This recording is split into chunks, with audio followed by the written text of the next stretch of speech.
día, el primero de la semana, dos de los discípulos de Jesús iban caminando a una aldea llamada Emaús, distante de Jerusalén unos 60 estadios. Iban conversando entre ellos de todo lo que había sucedido.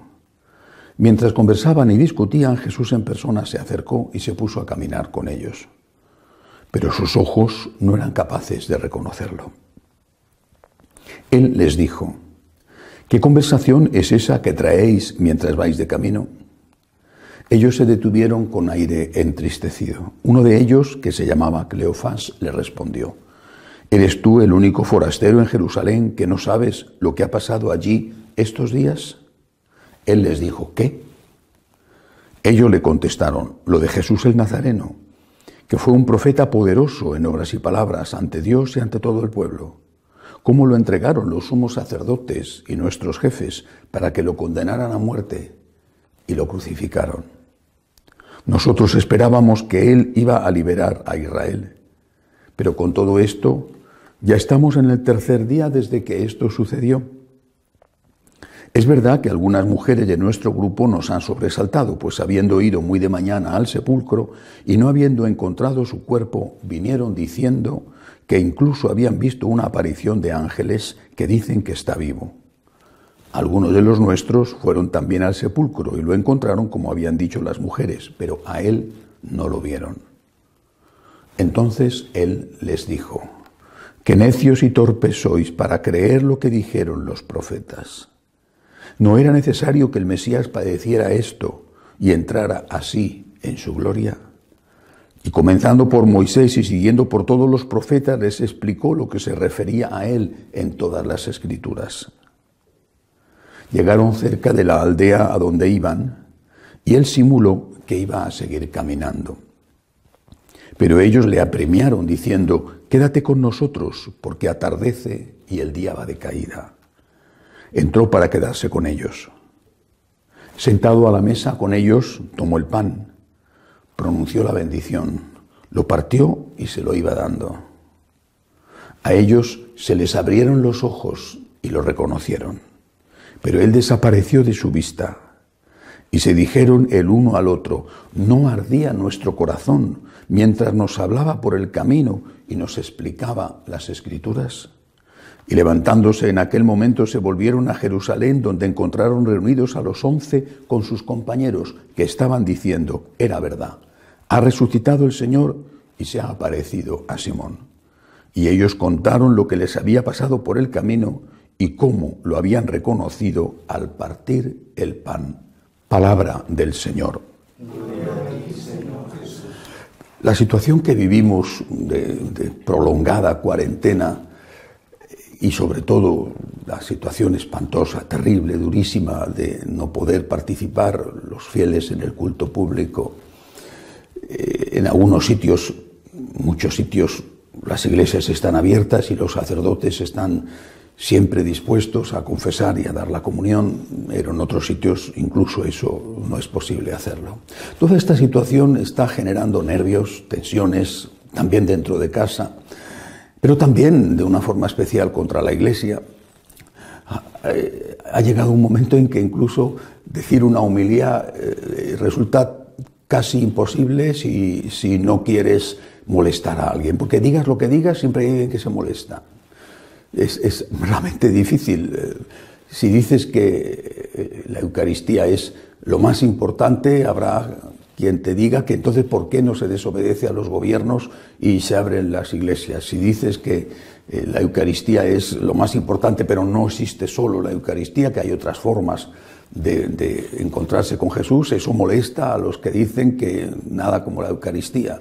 Si dices que esta situación terrible puede tener algo positivo porque nos ayuda a darnos cuenta de lo que tenemos, que quizá por tenerlo no lo valoramos lo suficiente, pues también hay alguien que se molesta. Pase lo que pase, siempre hay alguien que se molesta.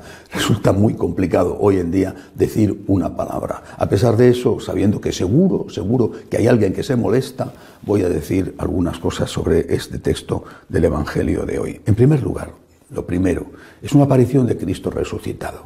Por lo tanto, es una prueba, un testimonio, un hecho histórico que sirve para que estemos absolutamente convencidos de que hay vida eterna. Si Cristo ha resucitado, hay vida eterna. Si Cristo ha resucitado, también nosotros resucitaremos. Y resucitaremos a la vida si hemos vivido con Él. Si con Él vivimos, viviremos con Él. Si con Él somos capaces de aceptar la cruz, Él será quien nos dé la oportunidad de estar con Él siempre en el cielo. Si con Él vivimos, viviremos con Él, reinaremos con Él. Hay vida eterna. Creo que este es el principal mensaje. Todas las apariciones de Cristo resucitado tenían este objetivo: demostrar, convencer a aquellos descreídos apóstoles que la promesa que Él había hecho se había cumplido. Hay vida eterna, Cristo ha resucitado. Dicho esto, cada una de las apariciones tiene su propio contenido, su propio mensaje añadido a este que es el mensaje principal. En este caso, la aparición a estos dos discípulos, uno de ellos, Cleofás, no sabemos, nunca más vuelve a aparecer este nombre. Esta aparición tiene dos mensajes añadidos. La primera es que le reconocen cuando el Señor hace la bendición del pan, la fracción del pan, en la Eucaristía. En la Eucaristía nos encontramos con Cristo. La Eucaristía es la única presencia real del Señor que es también sacramental. No es la única presencia del Señor, porque el Señor dijo, repito que esto seguro que a alguien le pone ya muy nervioso, pero esta es la verdad y esta es la doctrina de la Iglesia. El Señor dijo, por ejemplo, quien a vosotros os escucha, a mí me escucha. Por lo tanto, hay una presencia de Cristo en la jerarquía. El Señor dijo, donde dos o más están unidos en mi nombre, yo estoy en medio de ellos. El Evangelio de San Mateo, capítulo 18, versículo 20. Hay una presencia de Cristo en la comunidad y otras, pero la Eucaristía es la presencia principal, la presencia más importante porque es presencia sacramental, es presencia real sacramental. Ahí está Cristo en cuerpo y alma, en humanidad y en debilidad. Está Cristo, persona, en la Eucaristía. Y cuando nosotros participamos de la Eucaristía, no solamente cuando comulgamos, cuando nosotros participamos de la celebración eucarística, entonces nosotros nos encontramos con Cristo, especialmente, por supuesto, cuando recibimos a Cristo en nuestro interior. Y me parece a mí que la experiencia de muchos, seguramente de la mayoría, aunque no sea una experiencia de todas las veces, de todos los días, pero sí es una experiencia que se hace y que se hace muchas veces, es que le reconoces al partir el pan, le reconoces en la Eucaristía, le experimentas en la Eucaristía. El efecto que hace en ti la Eucaristía es un efecto que no tiene nada que ver con el efecto que hace que podría hacer el que te tomaras ese mismo fragmento insípido de pan. Lo que tú experimentas cuando comulgas, aunque esto sea a nivel de experiencia y no sea por lo tanto una prueba científica, pero lo que tú experimentas te convence de que eso no es un pedazo de pan. Ahí hay alguien, hay una persona, alguien que te sostiene, que te consuela, que te da luz, que te da fuerza, alguien sin el cual, como decían aquellos primeros cristianos del norte de África, sometidos al martirio, sin la Eucaristía no podemos vivir. La Eucaristía es Cristo y sin Cristo no podemos vivir. Pero no solamente está el Señor en la Eucaristía, repito, que nadie se ponga nervioso, que no se empiecen a subir por las paredes, porque es la doctrina de la Iglesia. Cristo está en la Eucaristía de una forma extraordinaria, pero no está solo en la Eucaristía. El hecho de que esté en la Eucaristía no significa que no podamos encontrar a Cristo, incluso que no debamos encontrar a Cristo en otras de sus presencias. La Eucaristía es el Señor de forma real, pero está en su palabra. ¿Es que porque está en la Eucaristía ya no vas a leer la Biblia? ¿Cuándo ha dicho eso la Iglesia? ¿Es que por decir que puedes leer la Biblia estás faltándole el respeto a la Eucaristía? Repito, los ánimos están tan sensibles y algunas personas que están tan irritadas que cualquier cosa que se diga les molesta. La Eucaristía es Cristo, pero te puedes encontrar con Cristo, aunque no sea al mismo nivel que la Eucaristía, leyendo la Biblia, por ejemplo. No es un sucedáneo, es otra presencia del Señor. No es una cosa que puedas hacer en contra de la otra o como si diera lo mismo. Por supuesto que no, la Eucaristía es lo primero, pero no es lo único. Y yo creo que esto es lo que nos enseña el Evangelio de hoy. Hay una presencia del Señor en medio de la comunidad, en medio de los discípulos, donde dos o tres, donde dos o más están unidos, reunidos con unidad, es decir, unidos con amor, donde dos o más están unidos en mi nombre por amor a Jesús. Como amó Jesús y como nos enseñó a amar Jesús, yo estoy presente en medio de ellos. Y hay un detalle en este Evangelio de hoy. Estos discípulos, una vez que Jesús ha hecho la fracción del pan, ellos le han reconocido y Jesús desaparece, el Cristo resucitado desaparece, no la fracción del pan que ellos han comido.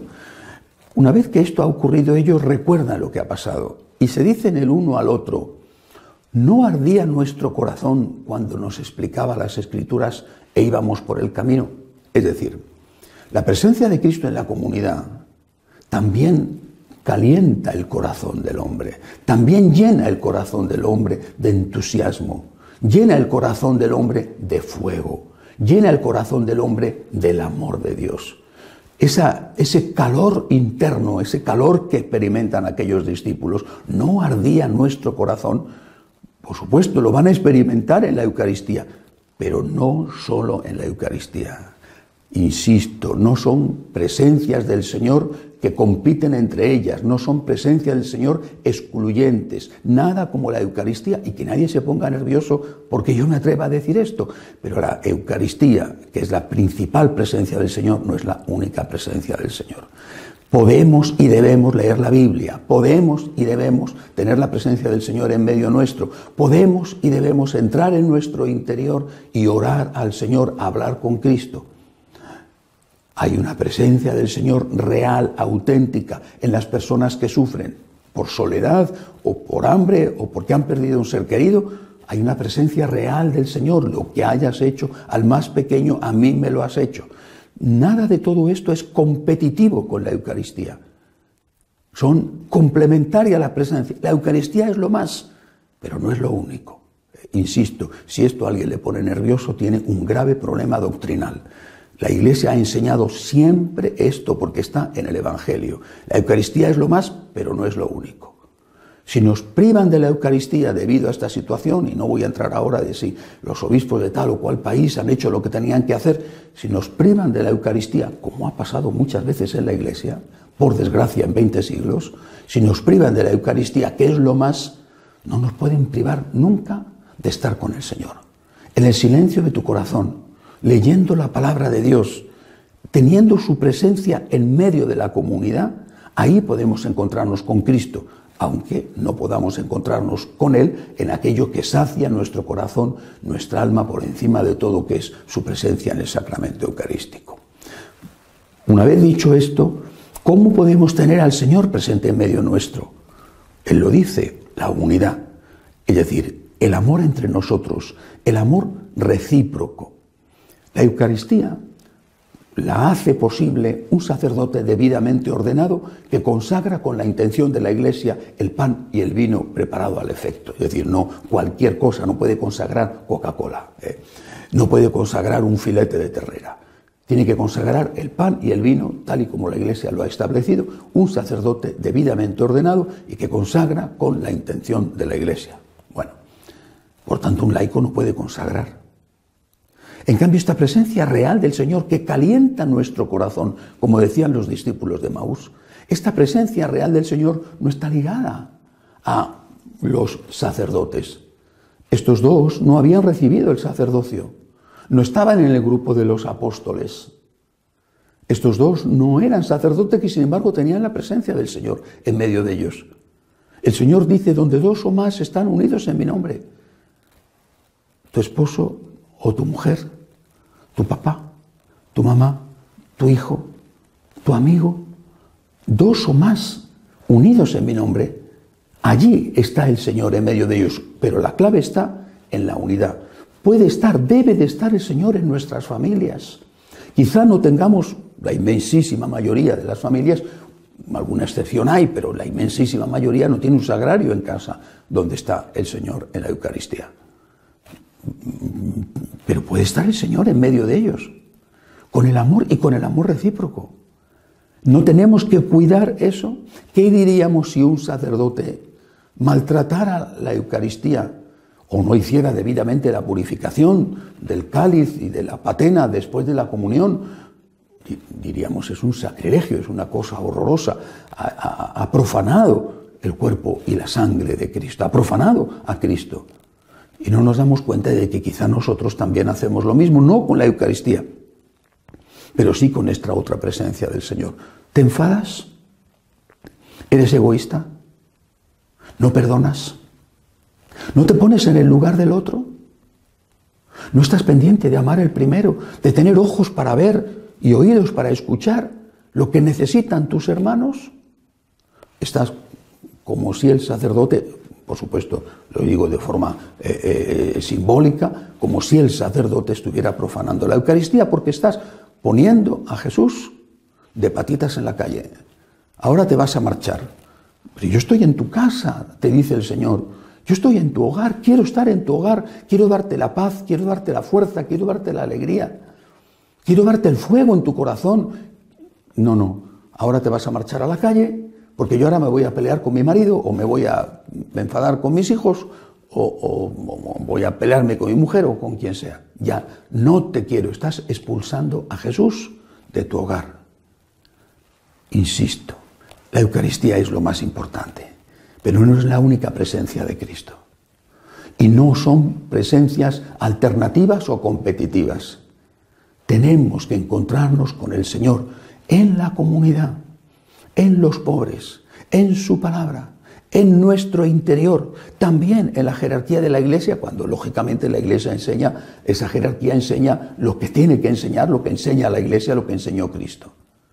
Tenemos que encontrarnos con el Señor ahí, porque es lo que ha querido el Señor, que nos encontremos con Él, no solo cuando vamos al templo, sino también cuando estamos en nuestra casa. Cuidemos, por lo tanto, esta presencia del Señor. Hagámosla posible con el amor entre nosotros.